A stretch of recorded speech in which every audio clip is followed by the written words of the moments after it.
Thank you for joining us wherever you are. This podcast episode is brought to you by the Old Ways Actual Play team. This actual play uses the Trail of Cthulhu First Edition tabletop role-playing game rules by Pelgrane Press. This actual play is performed by adults and in an adult setting. Listeners should know that this show may include mature themes and scenes.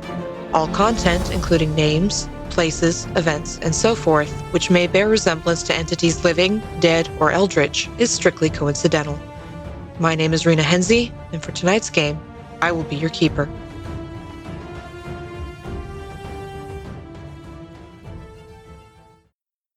Good evening, everyone, and welcome to another episode of the Old Ways podcast, Trail of Cthulhu campaign, Silver Screams. I am your keeper, Keeper Rena. My pronouns are they, them, and I am very excited to bring to you another prelude for one of my phenomenal cast members, and they're an interesting character this evening.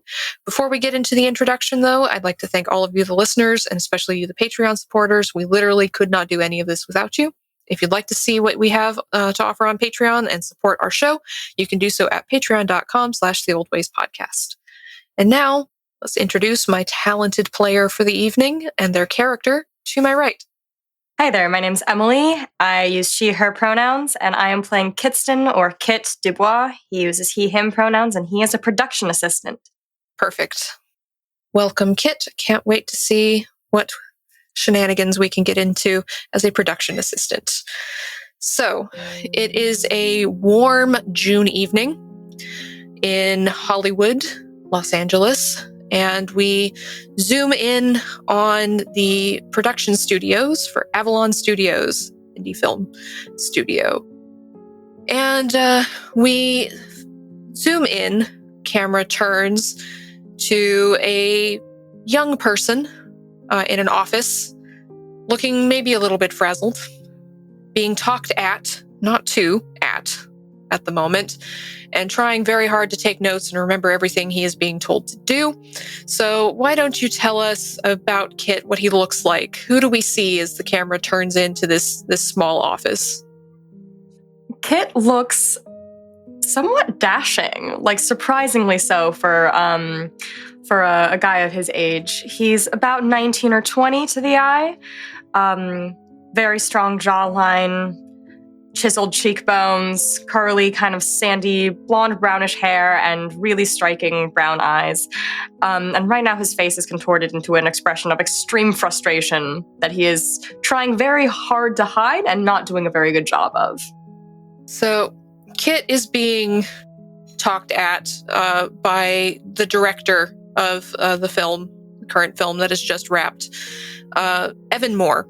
Evan is a tall, broad-shouldered man with curly hair. He's wearing a white shirt with the sleeves rolled up and no tie, just sort of pacing in this tiny office in front of his desk and giving you instructions for what you're supposed to do the following day. Filming just wrapped today on The Devil's Locket, which is a detective story in the vein of Sherlock Holmes set in the Victorian era.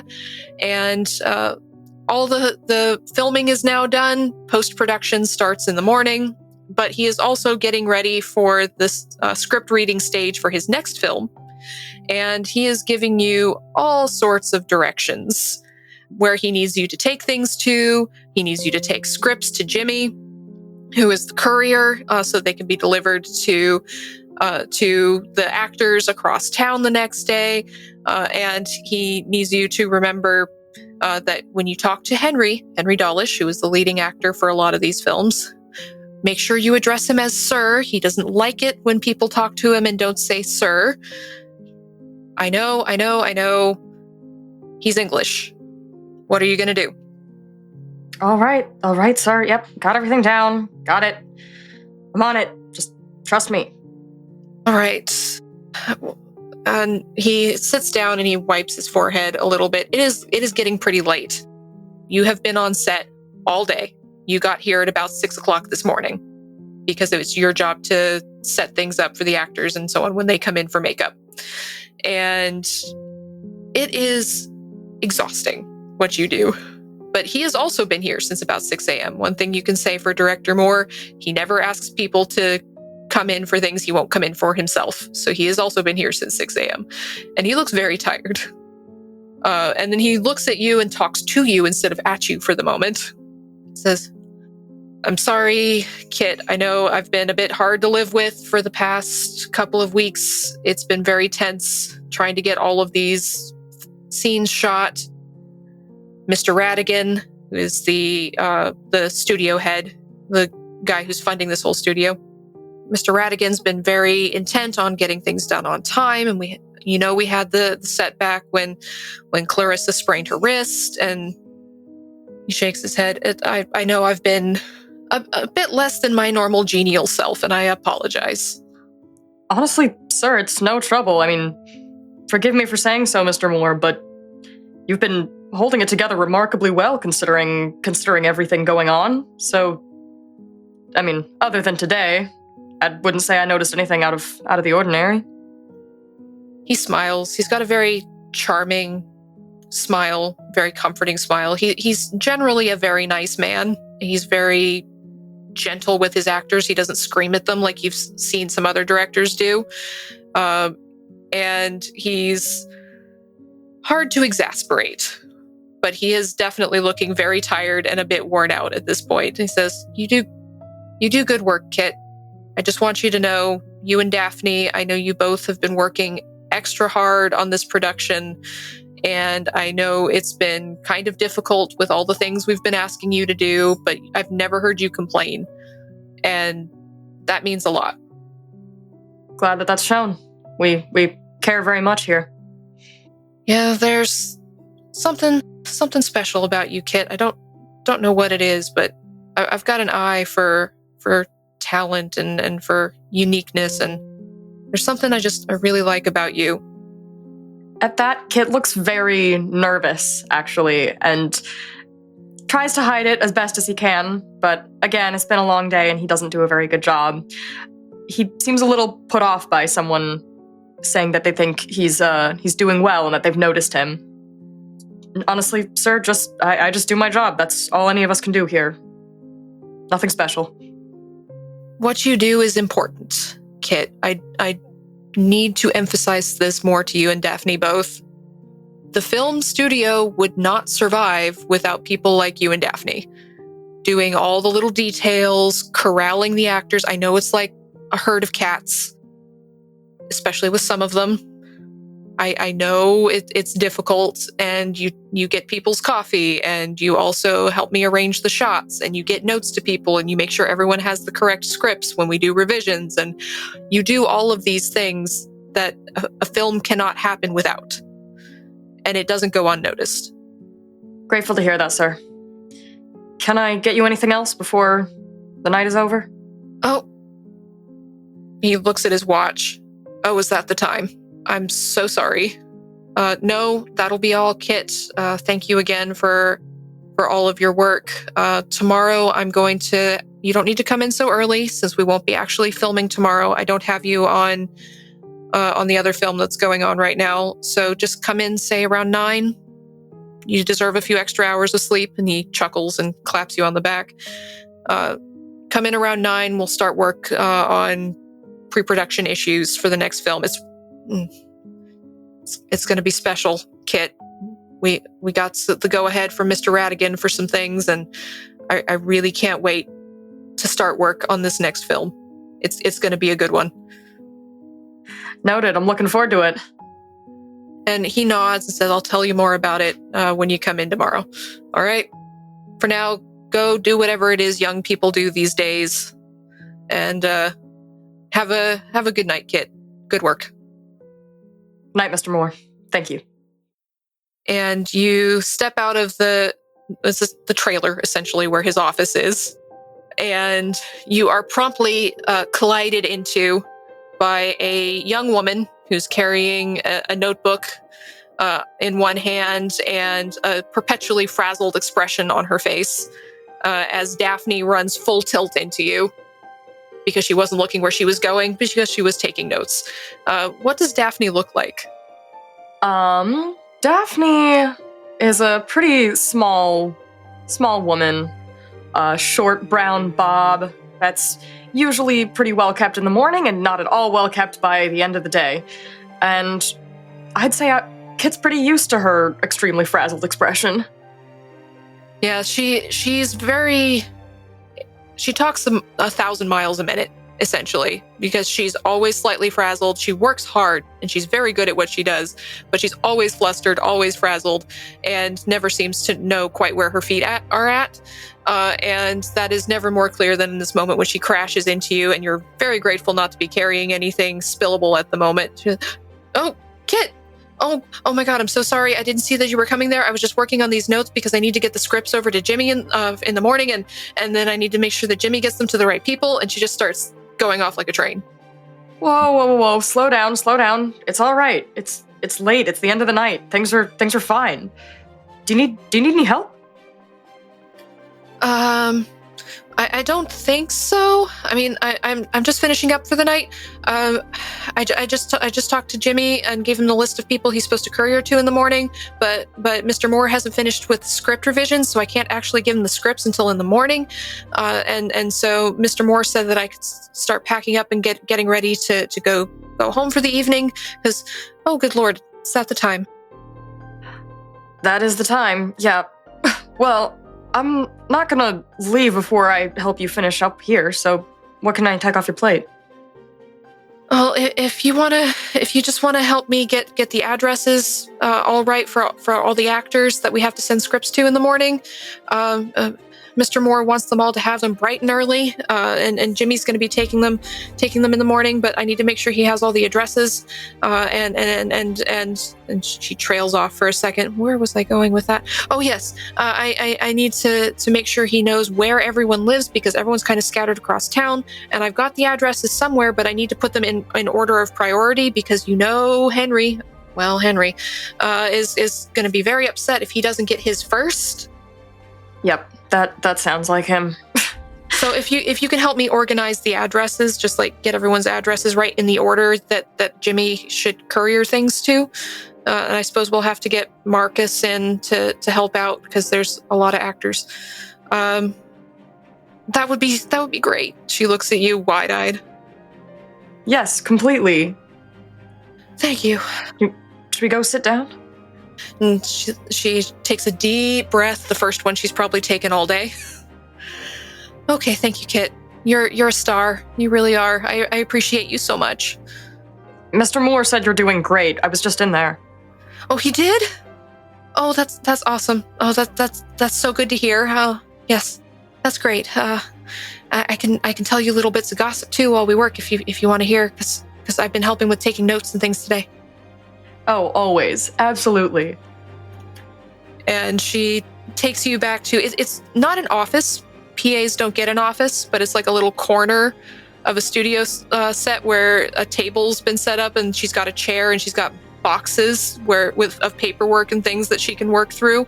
And she pulls out one box and says, okay, so here's the list of the actors and actresses who are going to need scripts. If you can help me go through this box, which is alphabetized by last name, and find the cards with their addresses on them so that we can put them in the right order. We have to copy them out by hand, unfortunately, because they can't take the actual cards. I need them for my references.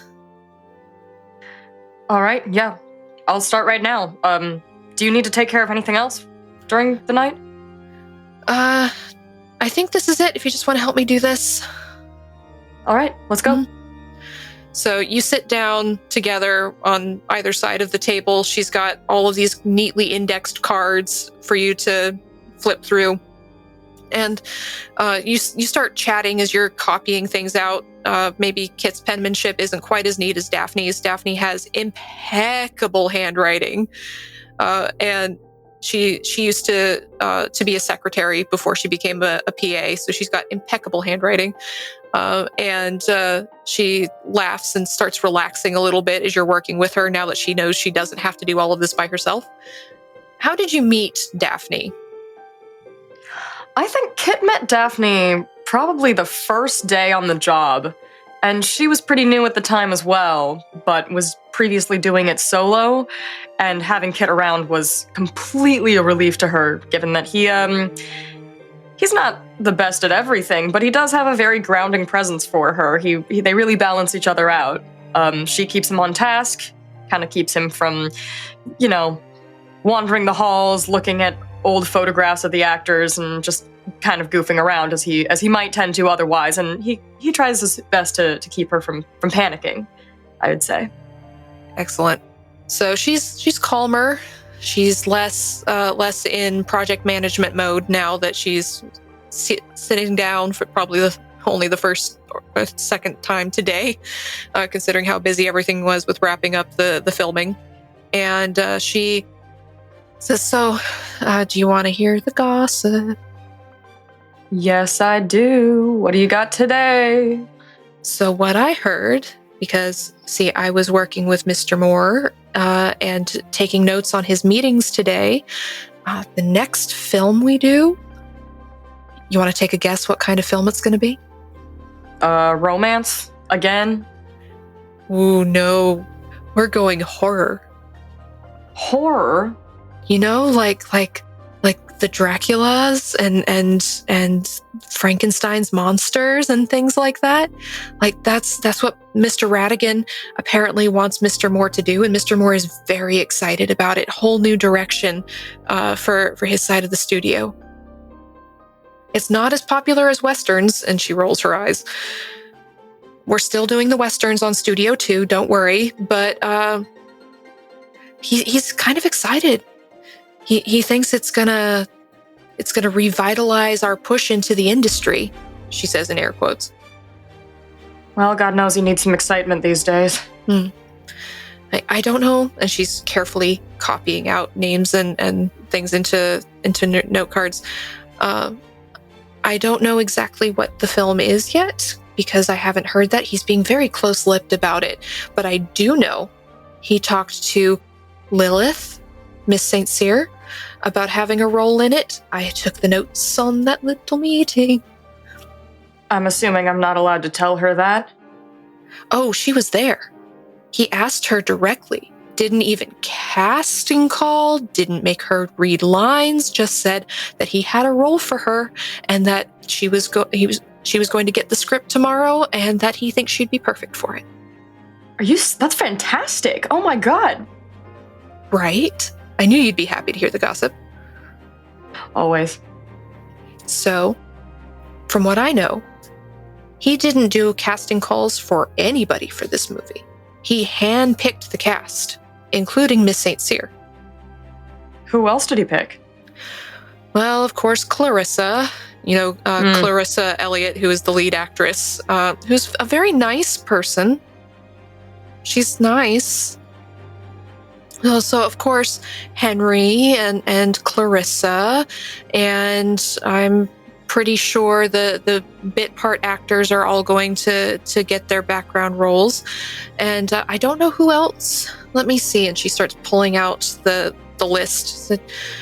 So it's mostly people already from the studios. So people we've worked with, but he handpicked them all. Have you ever heard of that? No. I mean, and no surprise about picking people from the studio, but he didn't even no casting call? No casting call. Just decided who he wanted and had me make the list. And he talked to each person individually. Well, for all the leading and secondary roles, of course. Not the background actors. Nobody tells them anything. But he talked to the leading roles and the secondary roles in person today, which is why he was so tired looking, because so many meetings. And he told them that he wanted them in his movie and he was going to send them a script. Wouldn't even tell them what the parts were or anything. It's very mysterious. That is bizarre. Rumors are going around that it's going to be something like Dr. Frankenstein with monsters and scientists and strange things like that, but I don't know if that's true or not. That's just something I heard from Clarissa. I'm sorry, Miss Elliott. She does do that, doesn't she? I mean, Miss Elliott, Clarissa, yada yada. Ugh. Well, I wish I could tell you what the movie was, because we're all buzzing to know, but he won't say anything until the actors have the scripts. And do they know anything about it? He told them that they'd learn what their parts were when he sent them the scripts. Dang, so I can't even bug Lilith and get her to tell me, huh? Nope, because she won't know either until tomorrow. At which point you can probably bug her all you want and she can tell you all the details. Oh, believe me, I will. And Daphne pouts a little bit. You'll tell me, right? Of course. Good. I can't stand the thought of someone knowing something I don't know. So that's the gossip. You got any news for me? Anything you've picked up from your buzzing around the studios today? I don't really buzz in the same way you do. Nobody buzzes in the same way I do. No, nothing special. More backstage actors kissing each other when they're not supposed to be. Ooh. Someone broke a glass. I don't find the interesting stuff. That's on you. That's your job. Oh, Andy did break a mirror, which he is convinced is going to bring us 7 years of bad luck. I was gonna say, that is a superstition, isn't it? Yeah, he just broke it when they were taking down the set, and he's now concerned that we're going to be unlucky or something, which I told him I don't believe in that sort of thing. I'm sure we've broken dozens of mirrors in the past. We break so many things. We break so many things, Kit. How are we still in business? We're not made of money. Well, maybe Mr. Radigan is, but we aren't. Maybe someday. Well, at some point, Archie will want to talk to you. Archie Brewer's the producer for Avalon Studios. You don't see him a whole lot, but whenever there's a big new production, he comes on set to talk to people. So Mr. Brewer will want to talk to both of us probably at some point, give us some direction, but I don't know when he's coming on set next. He's probably going to want to do something with the Western. I can't even remember the name of it. I don't think I want to know the name. Generic Western number 6. But when we start the new film, I'm sure he's going to want to be very hands-on with it, since it's something so new, apparently, according to Mr. Moore. Well, brace yourselves. Sounds like we're in for a bit of a ride. Yes. But hey, at least it's interesting. I mean, I could still be... She makes a gesture for typing on a typewriter. And who knows what you'd be doing. And I could still be...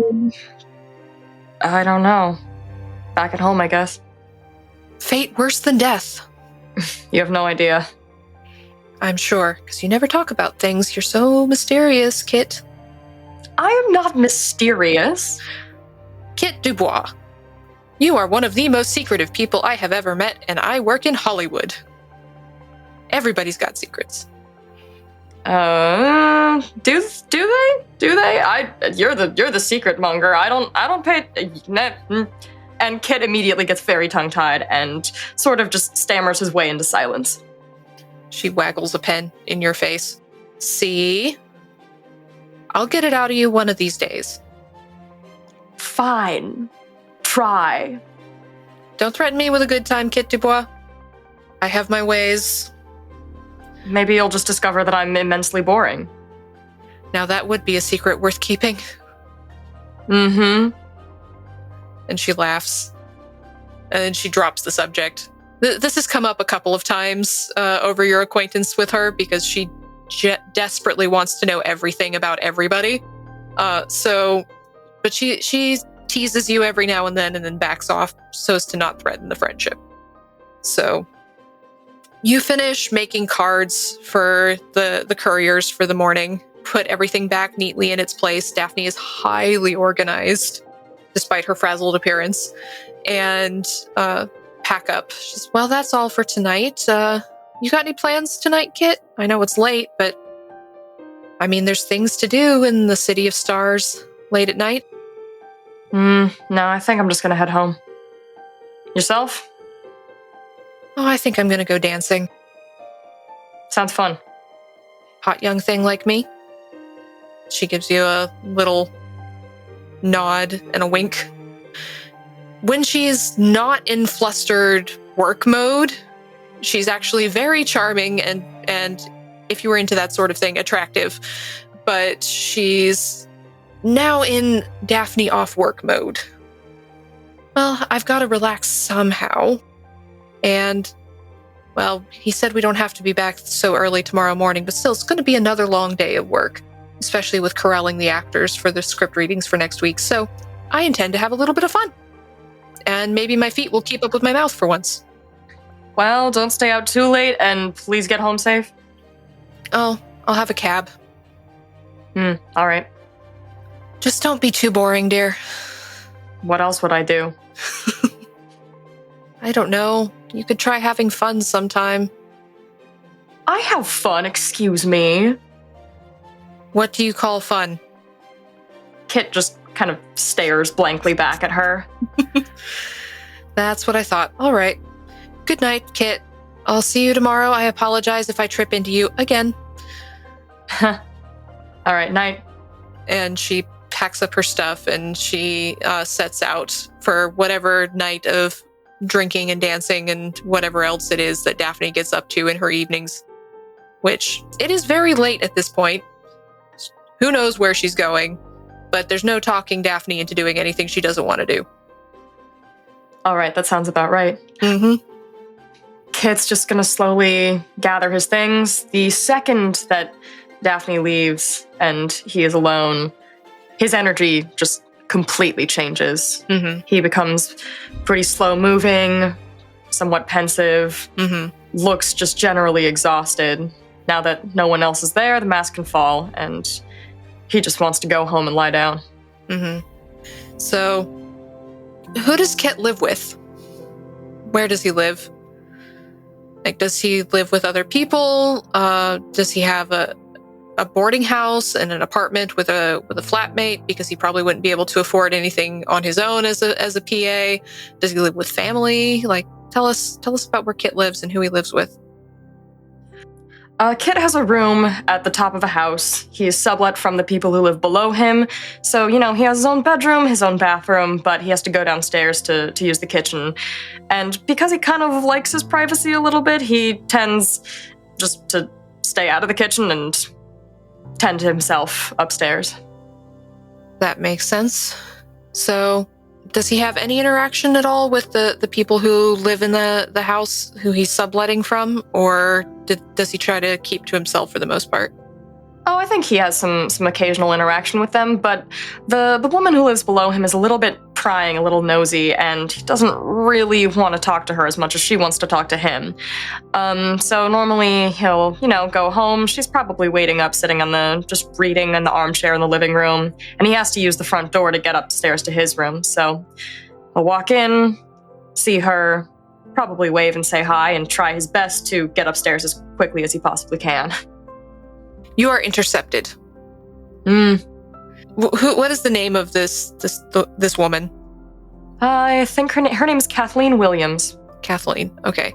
Is she about your age? Is she older? She's, I think, probably 35. Okay. So Kathleen intercepts you. She's carrying a plate of sandwiches and says, "Kit, you must be starving. It's so late at night. Oh, you're so lucky. I was up making sandwiches for lunches for the rest of the week, and I heard you come in, and I thought you might be hungry, so I made you some sandwiches." That's quite all right. Thank you so much. But, you made these for me? Or just... Oh, I was making sandwiches, and I had a couple extras, so I thought you could use them. That's very kind of you. And he smiles at her, trying not to encourage too much attention. He'll take one or two, and thank you so much. It's been a long day. I have to be up again in the morning. I should really get upstairs. Yes, we all have to be up again in the morning. It is life's curse. She nods as if she said something very profound. Haha, yeah, you can say that again. But she does step out of your way so that you can take the ham sandwiches and run up the stairs.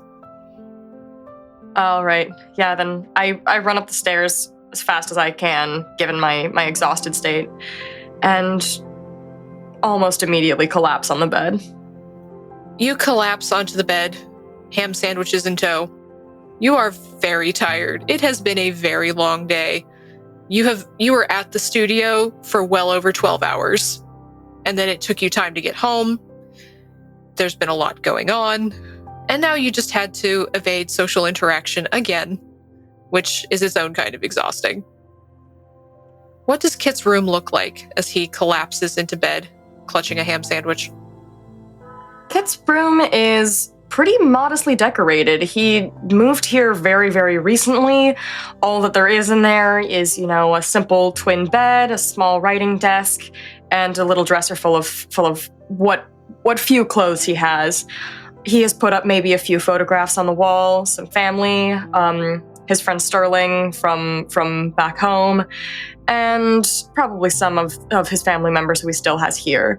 But overall, it's a very minimally decorated room. He doesn't really spend a lot of time in it. It's mostly just a place for him to keep his stuff and his body when he's not using it.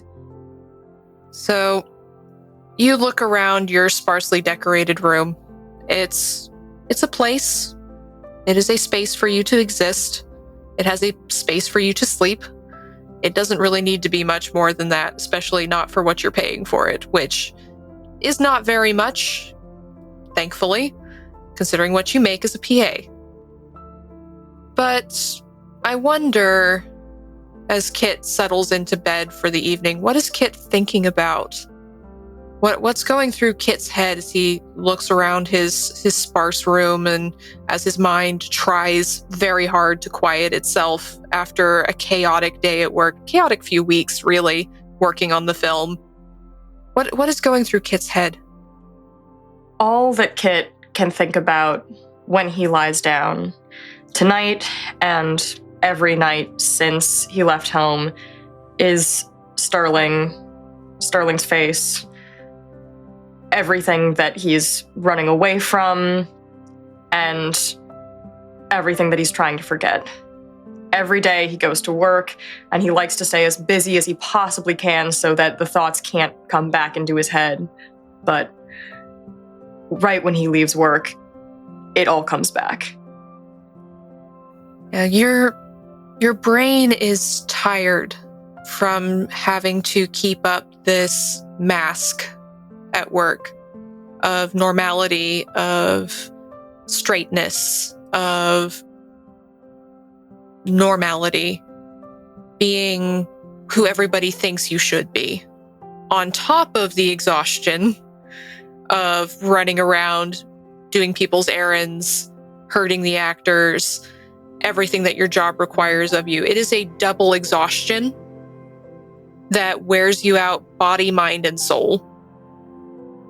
And as you collapse into bed, the last thing you think of is your final conversation with your family before you left, before you ran away to Hollywood. Who were you talking to in that scene? Kit thinks back to his last conversation before he left home, which was with his sister Jane. Mm-hmm. Jane is maybe 2 years younger than him. The two of them grew up together. Their parents weren't very present. They are the closest people that you could imagine. And for all that, she does not know the real reason that he left home. So what he remembers is telling her that Sterling's death was just... What he remembers telling her is that after Sterling died, he just could not continue to live in that town. Everywhere he went, everything reminded him of Sterling. And that's all he had to escape from. Mm. He came out to Hollywood to try and build a new life and a new community and really just get away from everything that he came from. Mm-hmm. So you're remembering this last conversation as your eyes fix on that picture of Sterling, the only picture you have of him. And as your body is trying to rest and your mind is racing and you're thinking over things that happened during the day, you're remembering, these memories are kind of intruding themselves into you trying to keep your thoughts focused on the day and on the new movie that's going to be coming up and what Mr. Moore might want you to do tomorrow and all these things you try to keep your mind focused on. Those thoughts, those memories kind of intrude themselves. They poke and they push and they prod and they seep in through the cracks and you are so tired you can't keep them out. So you remember this last conversation with your sister, and you remember telling her that you're leaving. And she says, but there's things you can't outrun. And you don't remember her saying that. That's not what she said when you had that conversation with her. What? No, that's not right. And you see in your mind's eye, she's turning to look at you, and she's got this completely neutral, blank expression on her face. Not the fear and the worry of a little sister that she had when you talked to her. And you see her turning to look at you in this blank expression. But you'll never be able to get away from it, Kit. Jane? What are you... I didn't tell you. I don't understand. And she reaches out a hand to you, your sister. And her touch is cold as ice. Some things you can never leave behind, no matter how hard you try. This isn't what you said. This isn't what you did. What are you... Why is this happening? What are you really running from, Kit? And Kit can't respond to that. The problem with trying to run from yourself is you're always there wherever you go. I know. You think with being in the movies, with making films and causing people to imagine other things, that you can imagine a different future for yourself? That you can imagine something else? That's not why I ran. Why are you saying this? This isn't how it went. This isn't what happened. Stop. And you see yourself in this memory as if you're watching it happen. You see yourself backing up away from her, trying to get her to stop touching you with that icy cold finger. You can't bear it. It's so cold and it hurts. And the way she's looking at you, still with that blank, neutral expression. And she turns her head and she looks at you, the observer, Kit. Says, he'll always be there. Always. A tear falls out of Kit's eye. And even though he's almost dreaming, he can feel it in real life. The way that they say you can't feel pain in a dream. But somehow it does feel real. It feels like there is sensation there. There is something. Mm-hmm. And he shuts his eyes and he tries to back away from it. He tries to get out of it. You feel like you're two people at the moment, the Kit in the memory and the Kit that's watching this memory. And you have to be dreaming. You have to be asleep. You're in bed in your little room at the top of this house. You tell yourself you're having a dream, a nightmare. That's all it is. That's all it is. And you shake your head violently as you're watching her looking at you, and then dream you, memory you, and then back at you. And she shakes her head slowly, mournfully. The only expression of any sort you've gotten from her this whole quote-unquote memory is, do you ever think maybe the problem is you? Please stop. Why? I don't know why you're doing this. Please just leave me alone. Please just let me sleep. You can run, but you can't hide. Good night, big brother. And you suddenly shoot awake. Your eyes snap open. You find yourself sitting up in bed, holding the crushed remains of a ham sandwich in one hand. As your knuckles are tight and white, you're clutching your hand into a fist. You never laid down. You just got into bed and you're still sitting there. But you catch just the after image of something in your sister's shape, form, melting out the window. You shake your head violently. Just an after image. That's all. It's just an impression from this nightmare. That's all. It's just a dream. It's in your head. It's in your head. That's it. That's all.